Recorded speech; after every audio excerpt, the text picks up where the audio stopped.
All right. Hello, everyone. Welcome to this session to talk about successful test strategies. I'm joined today with three incredible people that I am happy to introduce and then have them share a little bit more about themselves. First, I have Kristin Jackvony. She's a principal QA engineer at Paylocity. We've got Alfred Lucero, senior software engineer at Twilio. And we've got Jeff Benton, staff software engineer and test. So we're going to go around the rooms and just get a little introduction from them. And they're going to share a little bit about how their organization handles testing. We'll start with you, Kristin. Okay. Hello, everybody. As Stacy mentioned, I'm Kristin Jackvony, and I am the principal engineer for quality at Paylocity. Paylocity is an HR and payroll software company, and we have about 45 product development teams. Each team has one or more software test engineers. The software test engineers do much of the test automation and also some of the manual testing along with product analysts.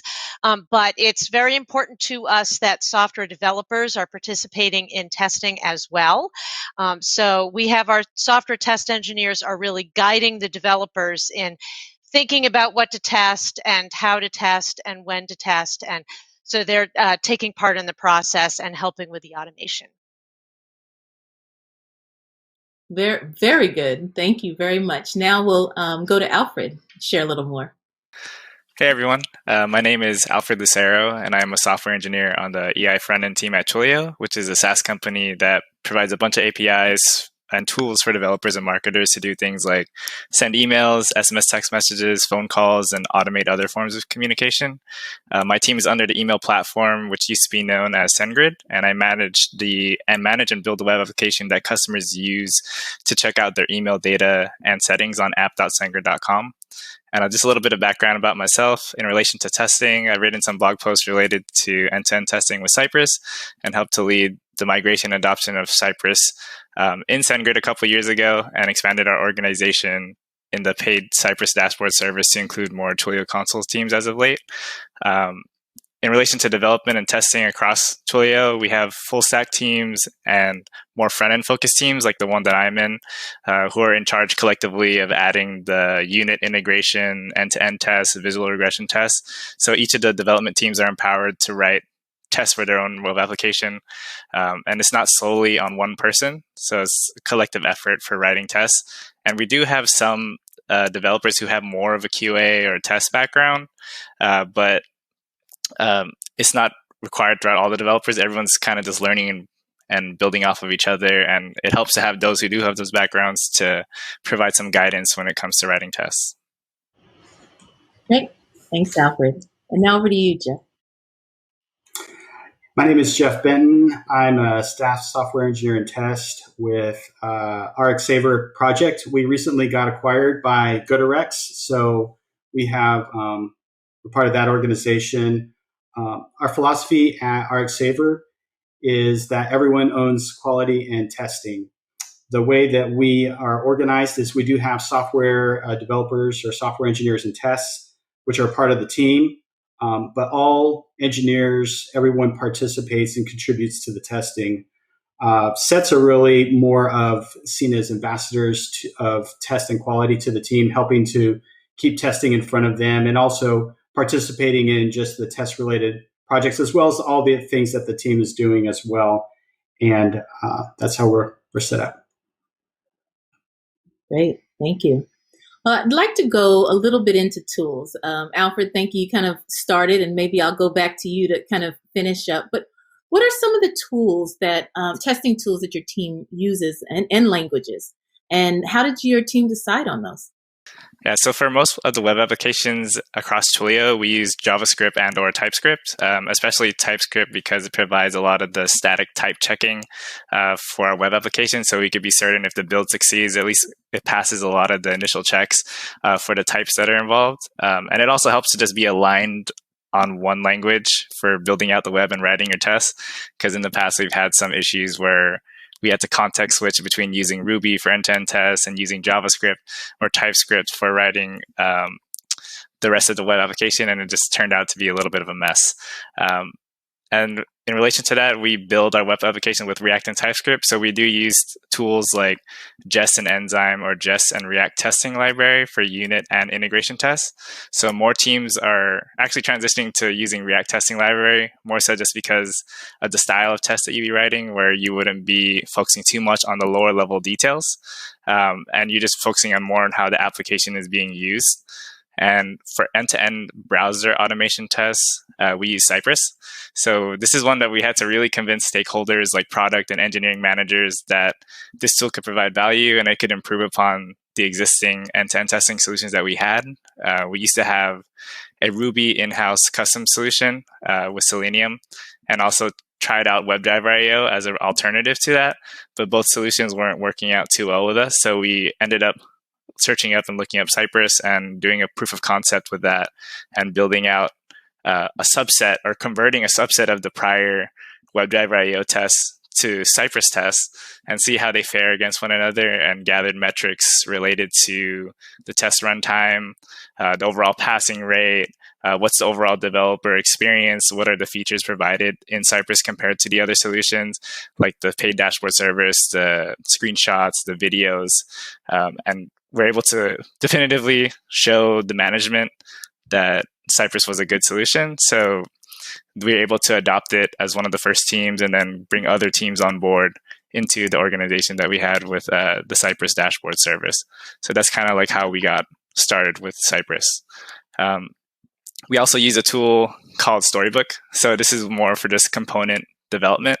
It makes our life a lot easier to just like build the components out in isolation without having to integrate them onto the page, and just verify visually that the variations of your components match the designs and the mockups. So we really use a lot of storybook-driven development when we're building out our features or any new sort of pages or small components that we need. And for visual regression testing across browsers and devices, other teams have used Chromatic with Storybook to do a lot of the page diffs. I'll do a lot of the component diffs of the styles in case there are some big changes going on. We want to make sure all the components are still looking as expected.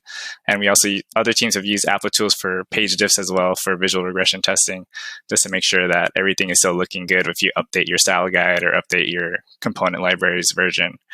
And in general, when it came to picking out any tools or libraries, we always like to look at the overall developer experience. What are some of the documentation that they have, the resource and examples available, the whole feature set, compare and contrast, see the community support, how popular it is it being maintained well in the repo. We want to make sure that this is a library or tool that we could use going forward in the future and not just for only a couple of months. So we want to make sure that it could scale with us as we grow. Good stack. So Jeff, want to go to you? Yeah, so go ahead and just start with the different stacks, because we have different testing tools that we use for each of the stacks.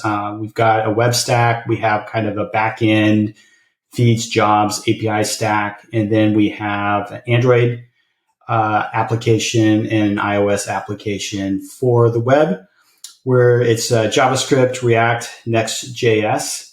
And for testing, we're using Jest for the unit tests and a React testing library for the component tests, which is kind of that next layer up. And then we are also doing using Applet tools and Cypress for the functional tests. We actually have that divided up into kind of three different approaches. We have a kind of a functional approach, which stubs out all the major API requests. And then we run our Applet tools tests on that version of it, which is the visual testing. We upload it, syncs with the visual test grid that they have. And then we also have a small set of tests that actually don't mock out the API requests. And that's kind of our sanity check that everything is working like we want. For the API and feeds, that is a Spring Boot application. So we're using the Spring testing framework, which is JUnit 5. One of the cool things that we're using in there is test components or test containers. Test containers to start up some external dependencies that the API relies on, like the database and the caching with Redis. And then we also use a really cool tool called the James Bloom mock server, which mocks out our interactions with external web APIs that we depend upon. And what that allows us to do is even though we're doing integration testing that's outside of our API, we're able to have all of control over all the test dependencies. So it makes our tests really reliable and not flaky. For Android, that is a Kotlin application, and we are using Espresso in there, and that's worked out pretty well. We do Espresso and then use Applet tools in conjunction with that to give us some visual testing. And then for iOS, we're using XC UI tests, and that's a Swift application. And we're also using Applet tools with that as well to do the visual testing for us. Great stack. How about languages? Any challenges in deciding between those tools, Jeff, that you've seen? I think the key thing for us was not so much the language, but more just the test strategy. And this is one of the things that was really cool. Because in my experience, when there's a separation between tests and developers, that you can end up with some duplication, especially between the lower level tests and the upper level tests that you have going on there. And so we collaborated and figured out what kind of coverage we got for the lower level tests. And then we made sure in our end-to-end and upper level tests that we weren't duplicating that as well. And that saved us a lot in terms of the tests that we need to maintain and also the amount of time that we spend testing. There's a little bit of risk in the approach that we've taken, but we're willing to fill in those gaps as issues come up. So I'd like to go to Kristin. If you could tell us a little bit more about the tools and programming languages you use there. Sure, absolutely. So for front-end automation, we had been using SpecFlow for about 5 years. And just in the last year, we've switched over to Cypress, which we are really excited about. Probably about 1/3 of our teams are on Cypress now and having a good experience with it. We also have some teams that are using just straight Selenium in C# or Python. We have this concept at Paylocity called paved roads, which is basically where each team decides for themselves what their test automation should be like. But we also want to make sure that people are using roads that have been paved for them. So for example, for Cypress, we have a sample project and we have all kinds of blog posts and we have get started guides and we've got a login NPM package. So we recommend that teams use the paved road, but if for some reason the team wants to go off-roading, they can do that. So we do have some teams that go off-roading if they feel that it's necessary. And the way we make decisions about what tools to use is we have something called an RFC, which is a request for comments, where anybody that is interested in using a particular tool or framework fills out an RFC, which basically says, if this is the problem we're trying to solve, this is what we're proposing for an approach. These are some other things that we've evaluated, pros and cons. And then we invite everyone in our whole technology team to comment on that. And then we make a decision from there that's called like a lightweight architecture decision record. And so we've used that for new tools, and that's what we did with Cypress, and that's what probably we'll continue to do going forward. Another thing that I think is very important to mention is we focus a lot on API testing, and so most of us are using Postman Newman for that, but there are some teams that are using SpecFlow or Cypress and actually making their API calls through those. Great. Well, I love the idea of paved road. It gives people the tools that they need to do it, but also gives them a little flexibility not to feel like it's being forced. Do you know what were some of the comments around the transition to Cypress? I mean, Cypress is hot, it's popular, but any transition from one automation framework to another is no small feat. What were some of those comments that made you all make that choice? Well, I think, well, for me, the reason why I started pushing Cypress was I had just tried it on my own because I wanted to write a blog post about it. And I tried it out and this is amazing. Like all I need to do is just download it and it runs because I didn't need to worry about getting the browser driver. So I started inviting teams to try it out. There was actually a team that had tried it out before I had even tried it. And some of the comments that we got initially was, well, we've invested so much in SpecFlow. And my answer to that was, well, you don't have to make the entire decision right this minute. You don't have to switch over right this minute, but just try it out. And I actually had a challenge I called Take the Cypress Challenge. And I said, just give me half an hour. Here are your instructions. Run through it. And then I was getting comments like, whoa, that was easy, or wow, my tests run much faster now. And so what teams are doing now is they're gradually making the switch. Great. Well, thank you, Kristin. I love that. It's almost experimentation, which is, one of the best practice of a DevOps and Agile team. And I think it's a good transition to my next question about cultural traits. And as a consultant, owner of a consulting firm, we often get companies that come to us and they have no automation, or they have 20 people that did their own homegrown automation. And they come to us and ask us, can any team do this? So I want to put that question out to you all. Is automation possible is it possible for any team to be successful with automation? And are there certain traits that are needed? So I'll throw this first to you, Jeff. What are your thoughts?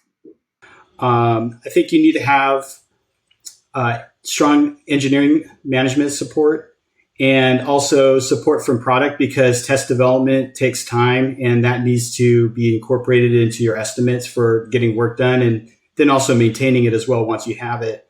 But I think one of the key ones is really getting all your engineers to buy into it, that everyone's responsible for quality and testing, and it doesn't belong to some other group, even if it's a set of people within the team.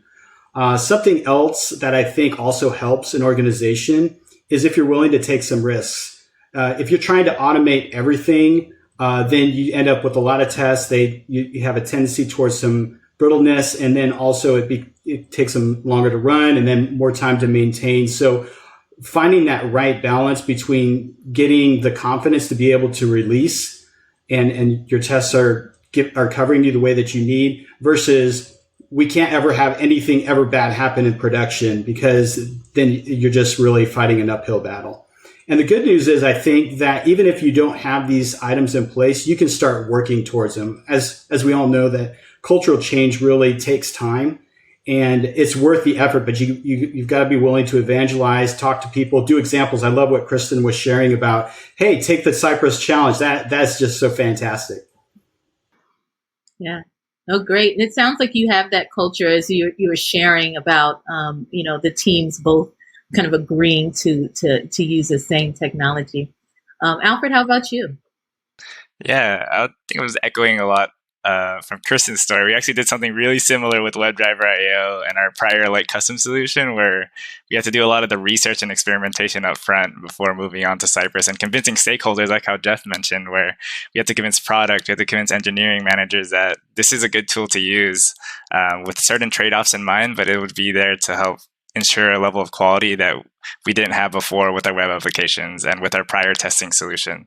So part of it to be successful is just willing, as Jeff mentioned, just to really buy into what is the value that these tests would bring for us, and ensuring that this quality is shared throughout the whole team. Everyone's pitching in to write tests, and you can start off small. If you haven't started writing any unit or integration tests, just start adding that in. Those are the quickest and easiest wins that you can do. Then if you want to set aside some time to do research for end-to-end testing tools, if you haven't had it yet, then start doing that and start paving the way for other teams to start copying those similar patterns. Because once it's successful in one area, another team could really see the success from that and just piggyback off of that. So those are some of the situations that we've seen it kind of grow from just a couple teams using Cypress to more teams using Cypress, or starting to use Jest and React Testing Library, or Jest and Enzyme. It's really helpful to see one team do it first and share it with others, what they learned. And I think that's part of what's going to make test automation successful in any organization there. Yeah, absolutely. Well, Alfred, just you sharing that gets me excited. So I want to say probably need a good pitch person as well. I mean, make it sound interesting as well. Kristin, is that kind of some of the things that you've experienced, or what are your thoughts on can any team be successful?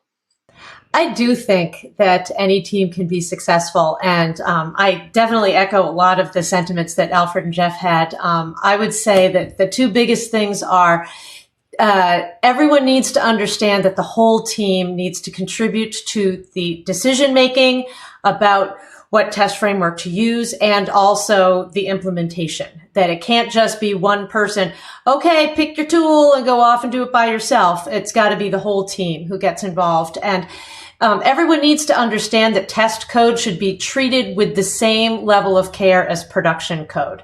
That flaky tests basically mean nothing, because they're not providing you with good actionable information. So everyone needs to understand it's not enough just to have an automated test that works sometimes, but not all the time. You want it to be very, very reliable, and everyone needs to participate in that. Yeah.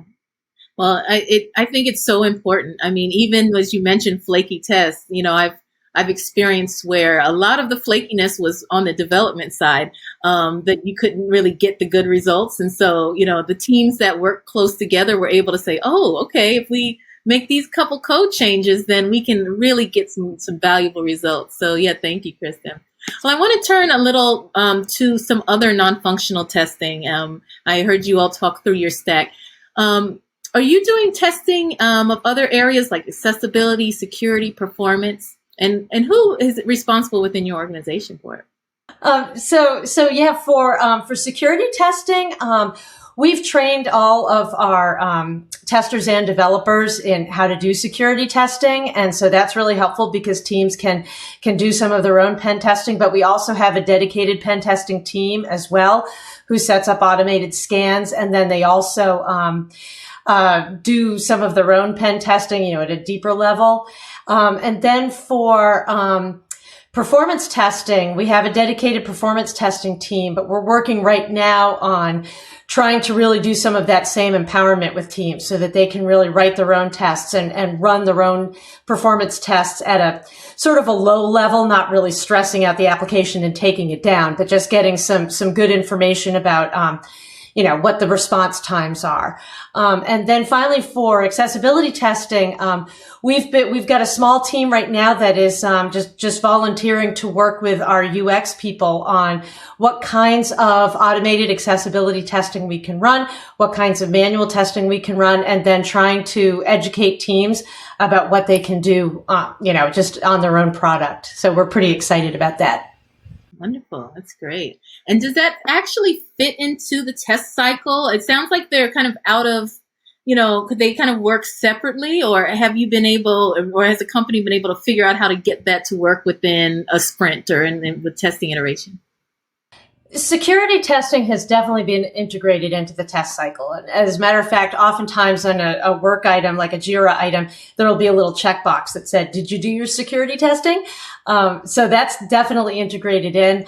The accessibility testing and the performance testing is something that we're still working on integrating. And I'm hoping that once teams have some of those tools that they can set up themselves and use individually, that they'll be able to integrate it just as we did with the security tests. Great. Alfred, Jeff? So one of the things that I think that we did, which was really neat on RxSaver, is we got up to a point where we could run our performance tests as part of our CI/CD pipeline. We didn't run them all the time, but it was a click of a button that we were able to run them. Unfortunately, we moved off of the that platform provider that we had, and so we're kind of back in a mode of it's very easy to run the performance test, but we still need to pick a new platform provider and get those up and running again. But that was a really great success, and it was important because we had some performance issues at the time, and so having that confidence at the push of a button to be able to get that feedback from kind of a performance standpoint from the web. Like page speed metrics are an important aspect of things. Right now we have monitoring around that, and it's not built into our overall testing feedback. Like you could fail that test and it would prevent something from being pushed out. But we do have that afterwards monitoring as part of our operations side of things. From accessibility, I know Applitools has some capability around that, and I had proposed to the web team to look into that, but we haven't quite pushed into that area yet. Yeah. It's still fairly new in comparison to all of these other areas of how to integrate it. So we're getting there. I think it's just a community as a whole. How about you, Alfred? Yeah, I think like pushing for more automation for all these different areas, whether security, accessibility, performance is something that a lot of us would want ideally in the future when there's new libraries that come out to support that.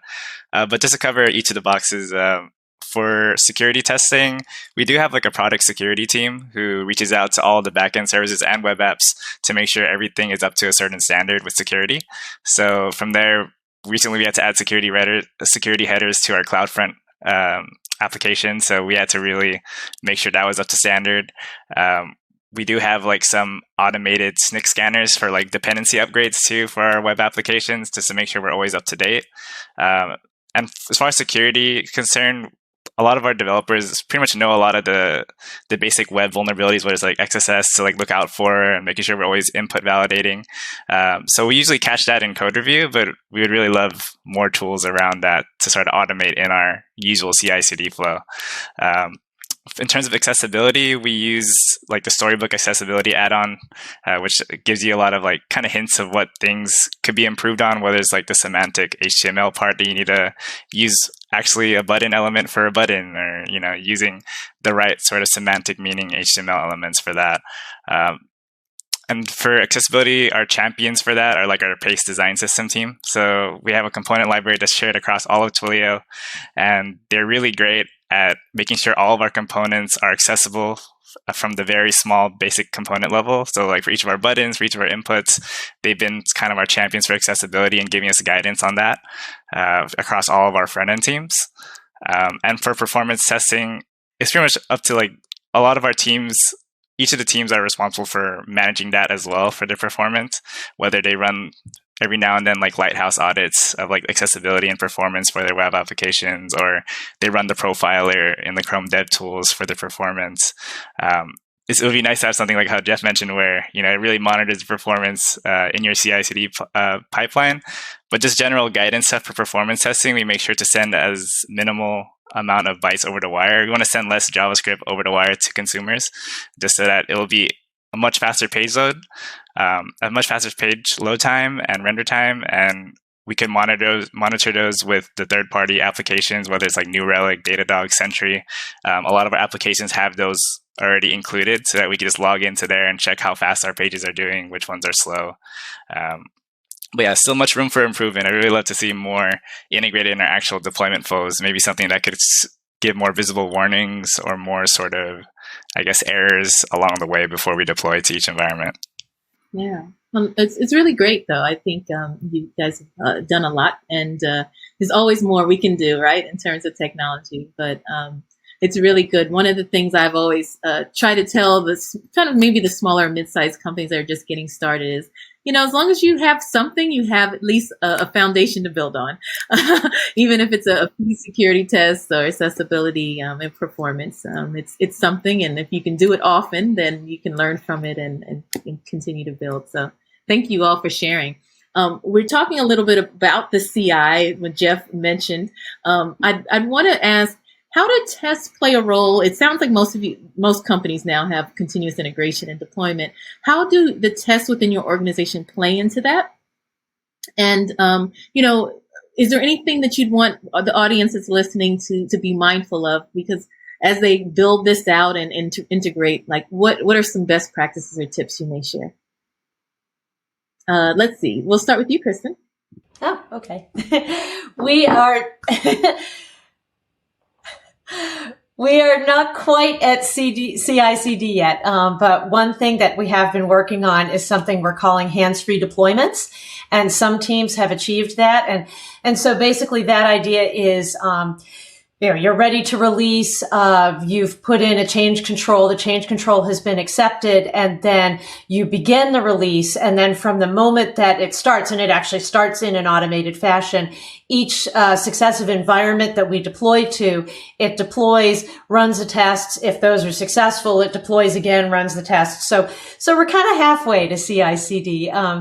But I guess one thing that I would say that is so important is just making sure that you've got good quality tests that are not going to be flaky, tests that are going to give you real actionable information. Because if you've got an automated deployment that's set to run at 11:30 at night, you don't want to get paged to find out that your tests failed in some environment. So you want to make sure that all of your environments are set up correctly, that your test data is there, that your tests are really solid. Great. And Kristin, we all have flaky tests, a few. Do you suggest that you remove them for at least this deployment process to just keep it clean, or just kind of give yourself, a little leeway in terms of what's a pass rate or a bar? I'm a big fan of the 100% pass rate. I think if your tests are not passing, then you either need to, if you're in the process of deployment, you need to get a set of human eyes on it to make sure that if you saw a failure, that the failure was a fluke or something. I think that, flaky tests, if you don't have time to fix them, they should be muted or pulled out. I don't like the idea of 90% of the tests passed, so it's probably good enough for production. I don't like that at all. All right. Jeff, what are your thoughts on this topic? And maybe what's your number? Is it 100? We are shooting for 100% zero tolerance for the flaky tests. And there's a number of different techniques that you can use to deal with them, either from disabling them, file a ticket for follow-up, or have some kind of a quarantine approach as well. We are CI/CD. It's not as automated as developer pushes. It goes through all the stages and out to production. We still have a manual gate to production, but it's a push the button when you're ready to go out there. I think a couple of other things that are key to making this work is making sure that your tests are built in, because if you're relying on developers to push a button, then there can be a tendency to either forget, or you're in a rush and you're going to do it after the fact. And those tests could provide you some valuable feedback to say, hey, this is not ready to go. Your tests also need to be efficient. No one wants to push out something and then you come back 2 hours later to find out if you can actually go to the next phase. So that's where being efficient in how you're organizing your tests, and fast unit tests and integration tests, and just the right number of end-to-end tests, I think is a really key aspect of that as well. Great. I wanted to ask you, I always was a little sneaky. It's been a while since I've been hands-on, but I remember in 2010, setting up a Jenkins server, just because I knew I wanted to have my tests built in. And the only way to really be sure I could do it was to build it myself so I could keep admin rights. Who builds it in at your company? Is it development? Is it do you have a DevOps role? Who configures and makes sure that those tests run in your pipeline? I think that kind of gets back to that cultural question where everybody owns it and you know that it's part of the philosophy that you want.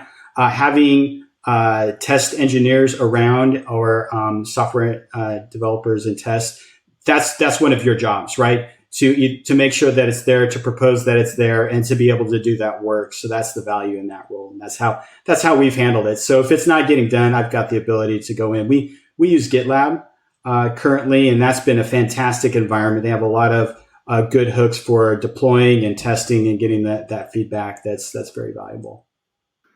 Yeah, I like that one too. Alfred, how about you? Yeah. So a lot of our teams in the Sender side use BuildKite as our CI provider. So we do continuous integration, continuous deployment. Across Twilio console side, they use Jenkins. But just high level, we always run our unit tests in a Docker container. We build out our web assets, and then we trigger our Cypress tests against, say, the feature branch or staging. And then if those are green, we then deploy into staging, run the tests again against staging, deploy to prod if everything is green. We're also a big fan of making sure that if a test, especially an end-to-end test, goes wrong, we are all hands on deck making sure that is fixed and addressed before we could go to production. That's really a big thing for us, just to ensure quality. We don't want to have any incident come out from the staging environment to production. So that's like our common setup that we have across a lot of our teams, is we would always run our unit test, integration test, which should be like the fastest and always 100% for sure. And then end-to-end test, since they're talking with the backend, it could be a little bit more flaky, a little bit slower, but we try and address that and hammer out flakiness as much as possible. So in those steps, we like to share at least a lot of our pipeline steps and Docker files with a lot of other teams too, because they could really reuse a lot of the similar steps in their CI flows. So it's a lot about just like broadcasting that to a bunch of the other teams in wikis or in documentation to share with others, so that they can have an easier time with setting up Cypress in their flows or adding tests to their repos. So each front-end team could have a slightly custom pipeline steps to fit their use case, but a lot of them are pretty similar in the same sort of strategy that we do. And I think in general, we love to leverage parallelization for end-to-end Cypress tests too. So that really helps to cut down the waiting time that we had. So in some cases, from 50 minutes to 5 minutes for like over 400 tests, which saves us like months or years of waiting time if we were to run them serially. So little things like that is what we apply, so that it's not too much of a pain to wait as we're waiting to deploy for production or waiting to deploy to staging. It really helps to empower the developers to write more end-to-end tests and unit tests. And even with just pushing new code to our PR, we would like to also, before we even push changes, we run a lot of these Git hooks like through Husky, where we would run linters and run the unit tests locally as well, make sure it's passing there before we could even push a change to the PR. So those are a lot of the little gates along the way that ensure that there's always like something being tested and checked before we push new code, just to make sure that nothing breaks in our web application. That's wonderful. And is it hands-free? I mean, can something go all the way to production without any manual validation? So it's similar to Jeff, where in BuildKite you could do like one-click button deploys. So like after everything it's running automatically up to a point, and then you could click yes or no to deploy to staging or to deploy to production, assuming it's green. But if it's red, then you'll have to retry or push some new changes to make the build turn green again before you could do another one-click button deploy there for BuildKite. So there's a lot of cool stuff you could do with BuildKite that's pretty dynamic. You could have your own little choose your own adventure stuff, like you choose these Cypress tests to run, you do a lot of this shell scripting stuff, and then you could have a lot of the dynamic sort of pipeline triggers there to run the test that you want, and to say yes or no to deploys, which is really nice. It does sound really nice. So now I'd like to talk a little bit about scaling tests. I'm a user of SendGrid, so I can imagine. I'll go back to you, Alfred, like that. Scaling your test and preparing has to be thought of as well. So when it comes to running across multiple environments, multiple configurations, such as browsers, different devices, what are some of the techniques that you've used or recommend to get this accomplished? Yeah, I guess I'll start off again because I'm on the roll with BuildKite. So with BuildKite, we had a lot of like scheduled pipelines to run tests. So like we could set up different pipelines to say trigger tests against Chrome or Firefox using Cypress. So we built those before, where you could select which one you want to run against, and then also run them on a schedule. So some of our highest priority tests we love to run on a schedule, just to be sure that the backend and front end is still working, because the backend is always, there's so many different backend services that power SendGrid and also this Twilio APIs, that we want to make sure that everything is working together, so that the customer won't have any unexpected surprises. So we love to do that in addition to the usual CI/CD that I mentioned, where we always run our highest priority tests or the selected tests before deploying to staging or production. So those are some of like the big things that we do there. And I know for like our pace design system, they use like Chromatic to run visual regression tests against a lot of their components. So like in Storybook, so show like before and after, making sure none of the styles change. And that's really huge because there's a lot of direct consumers of the pace design system, where each of the teams web applications still need to look consistent and hopefully not break once they push a change to the base library that everyone uses. So that's sort of the areas there, and the Chromatic already does all the whole cross-browser testing and running in different devices. And we've also used Applitools to do a lot of the page diffs for our web applications too, where it would run in different devices and different browsers to verify that nothing changed. Like if we upgrade a style guide, if we upgraded our component version to a latest one, that at least things look consistent, the user won't notice a difference. So that's pretty much the goal of a lot of these automations across browser devices, is making sure that the user experience and what the UI looks like hasn't changed in a drastic way. Great. Sounds good. How about you, Kristin? Well, in terms of parallelization, we have our legacy spec flow tests are running in parallel, or at least some of them are. Since we've switched to Cypress, we haven't had much of a need for parallelization because the tests are running so fast. We also have, we're a real microservices kind of company where we've got lots and lots of small APIs, lots and lots of small applications that work together. So each team is running their own automation at their own time against their own software.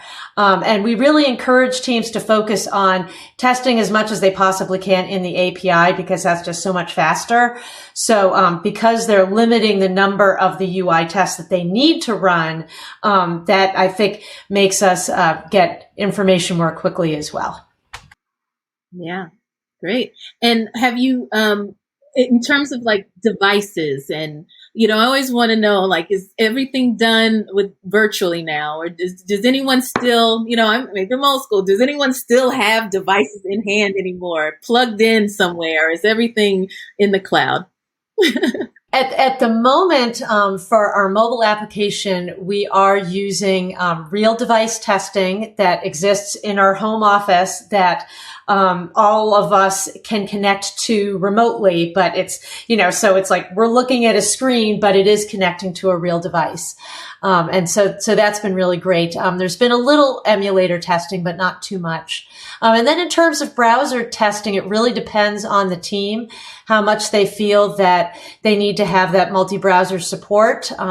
We have our product owners collect information, analytics information about who's logging on, who's still using Internet Explorer, and who has made the switch over to Edge, and those kinds of things. So and then we have some teams that have pretty much an entire back end and almost no front end.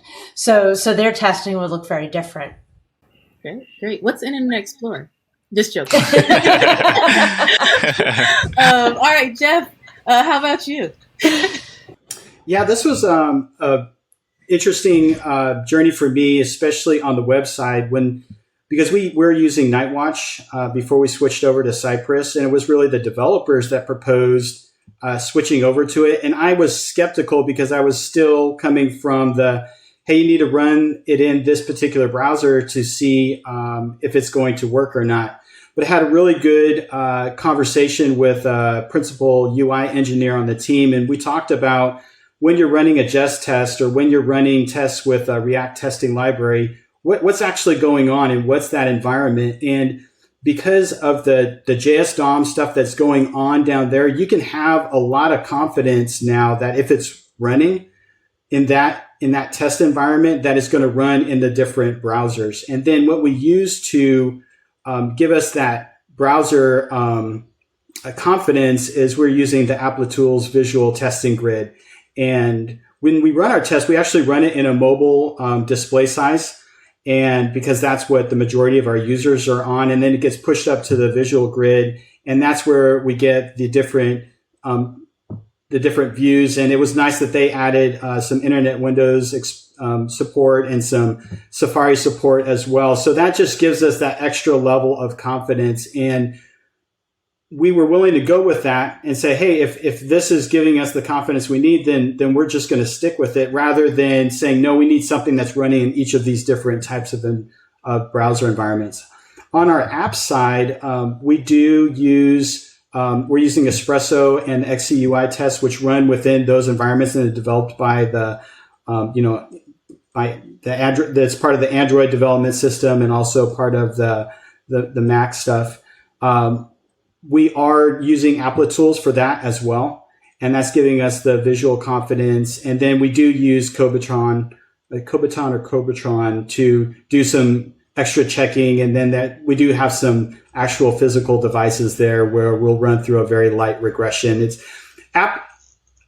Dealing with apps is still a little bit scary because once it's out there, it's out there. And unless you're willing to force your users to upgrade to the next version. So there's still a little less risk where on the website, hey, you can do a fast fix forward if something comes up. So you can move a little bit more agile. Good. Well, thanks, Jeff. You mentioned something that I thought was really, really interesting. And it's really about you talking with the lead developer about the UI and kind of how it really works. Oftentimes, and I think this is, credit to the culture you have there, oftentimes we test in a black box, right? And we don't really know technically, do we even need to test that on 75,000 configurations or not? Do you have I don't know if you can go any deeper, but I'm glad that, as we've all browsers and our technologies advance, we don't necessarily have to do that kind of stuff anymore. Is there any advice or like technical ahas that you can share with the team that may still be uncomfortable if they don't test everything in every combination? Yeah, I think it comes down to having that conversation, and you need to know the risks around the application that you're developing. Each application is going to be different, and starting those conversations with the different developers. I think that's a real key role for whether you're QA, quality engineer, or software developer and test. Those are the key conversations to be having to come to those good solutions, because you can save yourself so much effort and so much time. If we had relied on kind of the prior approaches and assumptions, we would have tons of tests, and you just would be fighting kind of those test firefights that come up on a regular basis. But I've been able actually to focus on a lot of other things because I'm not our testing is so good. And I think having that vision and saying, what can we do to make that happen is really where we all want to go. Yeah, absolutely. Well, thank you. Yeah, I had a post recently, and some big company, very big, one of their QA automation managers came to me and said, how do I get the development team to understand our value? And I was like, relationship building, that's the number one, thing is really build that relationship, take them out virtually or what have you. But I can see just from your experience as a case study that it's saving a lot of tests and a lot of time. So yeah, thank you for sharing. Many of them, many managers, leaders ask the question, especially, and it sounds like each one of your organizations understands the return of investment on building automation. But my question for you is, how do you measure it? And for other companies and the audiences that are listening that are trying to figure out how do they convince their upper management to invest in automation, tell me a little bit about how you measure success. Kristin, I'll start with you. Okay. So I am very, very excited about something that we implemented last summer called the quality maturity model. And what it is it's a list of behaviors that teams can exhibit that show how they're ensuring quality, valuing quality. Those 7 behaviors those behaviors are organized into 7 different categories: valuable, functional, reliable, secure, performant, usable, and maintainable. So for example, for let's say reliable, we might have one of the behaviors would be the team has implemented a retry model so that if they make a request and it doesn't go through, it gets retried. Or for maintainable, it would be something like, the team makes sure that pull requests are reviewed in a timely fashion, those kinds of things. And so we measure how successful a team is by how mature they are with those behaviors. And so the teams over the last year have been working to assess where they are, seeing where they're lacking, and setting action items for themselves to try and implement some more of those behaviors. And so that's been a lot of fun and really exciting to see the teams grow. One of the other things that we have been measuring is how many software releases result in an incident in production. And so we try to keep that rate as low as possible. So every month I'm measuring, how many releases did this team have versus how many times did they have to call a red alert and pull their code back? So the quality maturity model and the adoption have been working really, really well to help reduce those release problems. Right, great. I love that. QMM. Heard it here first. How about you, Alfred? Yeah, so to measure the return on investment, we really look at, similar to what Kristin said, where we just want to see how many support tickets have escalated to us. Like, say, if any front-end issues have happened, how many have actually bubbled up in production that was really serious that we could have prevented. And also, how many issues did we actually catch before it went to production too? So like we see, like, say, certain test failures that happen, could be from us or it could be from a downstream backend service that we're relying on where something was down, but we caught it because of our Cypress tests that are running on a schedule or in our deployment flows. So those are some of the key things, just to make sure that the web application is still working as intended. And we like to see just overall, what's the health of our tests? How flaky are our Cypress end-to-end tests? We could easily check out the dashboard service for that and see, okay, from our team, our tests were passing, X amount of time, hopefully closer to 100% as much as possible. How often are we going back to maintain and fix those flaky tests? How much time are we spending there as kind of that sort of this maintenance aspect of it for the Cypress test. And for like unit and integration tests, we would run a lot of the Jest code coverage tools to see like how are we doing with like actually testing different pages. Like, are we actually covering it enough? Do we think we should cover it a little bit more? And then hopefully that we could tie a lot of those things to just less incidents going forward. Great. Jeff, how about you? I think the real key, and this is one of the things that I put forward with our team, is can we release with confidence? Like, do you require someone to manually look at things to say, yep, this is okay, let's go ahead and release it? Or do you have the right test coverage? And I think that's a really good evaluation of how good your tests are and can you rely on them? I love the things that Alfred and Kristin were talking about, the different feedback loops that you can have. So as a team, figuring out what are the ones that you need to be able to give you that feedback. Like, are your tests not meeting up to expectations? And so issues that are happening in production is a great feedback loop. And as long as you are learning from those and are adapting your testing and all the things that you need to be able to address those, I think you're in a pretty good state.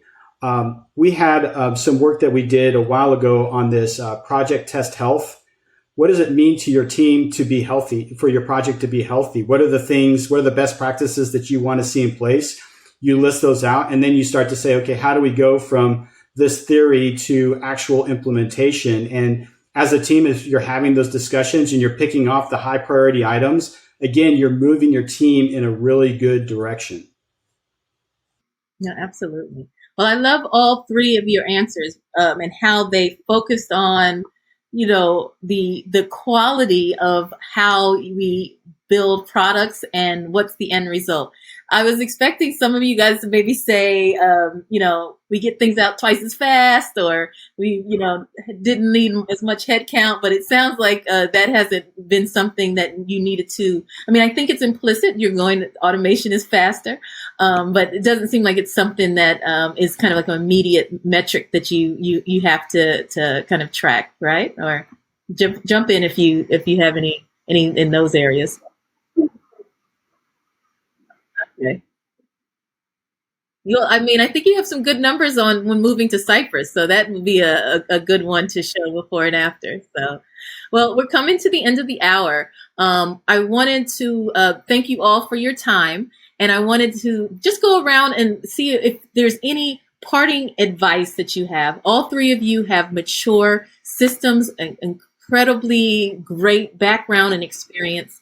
We probably have people in this audience that are listening like, oh my gosh, we're just trying out one of the 25 tools that you mentioned. So if you could just leave us with your words of advice in terms of where they can go within their organization based on where you've gone and what you've experienced. So Alfred, I'll start with you.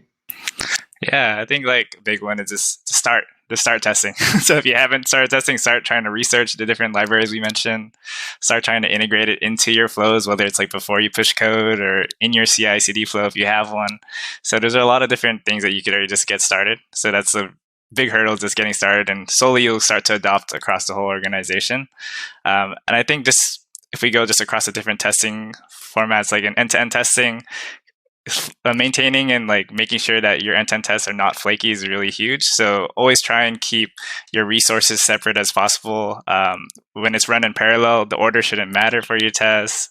Maybe look into having a user creation service to create users in certain states to help you out there, or just having some persistent users if the data is a little bit hard to achieve. And for unit and integration tests, pick the one that your team is most comfortable for, that's really active in the community, something that's really popular that you could get behind and really love the testing strategy behind it, and start adding a lot of those quick wins that you can do, whether it's like small helper files, small functions that you could test or, add for your little components along the way.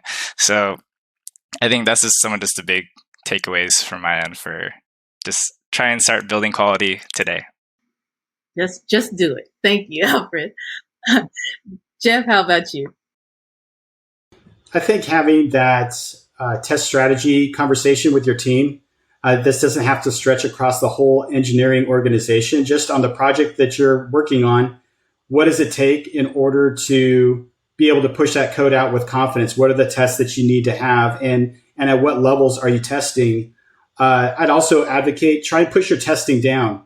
Have as much of your testing covered in your lower levels, your unit test, your standalone integration, and then your end to end. Don't put all your eggs in that basket. Like it's good to test the overall connectedness of your system and some of the configuration of it, but you really need to be investing in those lower levels so that you can have lots of tests that are running really well. That's what I'd suggest you do. Great. Thank you, Jeff. Keep it low. There we go. And Kristin? I would suggest to start small and get buy-in from your team as quickly as possible. So let's say, for example, if you're in a team right now, you have no automation, no UI automation whatsoever. Let's say your team is already doing some unit tests, they're already doing some integration tests. Choose a good UI automation test framework like Cypress and maybe do a little proof of concept, and then take it to your team and say, here's what I did, and get their feedback, get them to try it out, get them to buy in, and then you will find that they will be willing to contribute and help you. They'll come up with ideas of, oh, you know what? I think we need this little custom hook right here. Let me write that for you. Or they might say, have some ideas of what could be tested, or have some ideas about how you've organized your code. So I'd say it should be a whole team activity, and then no flaky tests. Get rid of your flaky tests. No flaky tests. There we go. Start small and collaborate. Well, I want to thank you all for this hour. We've learned a lot. For the audience, I think we can see there's no silver bullet. But passion helps, and all the three of you have that. And I really appreciate you sharing your passion and your expertise with us today. Thanks. Thank you, Stacy, for having us. All right.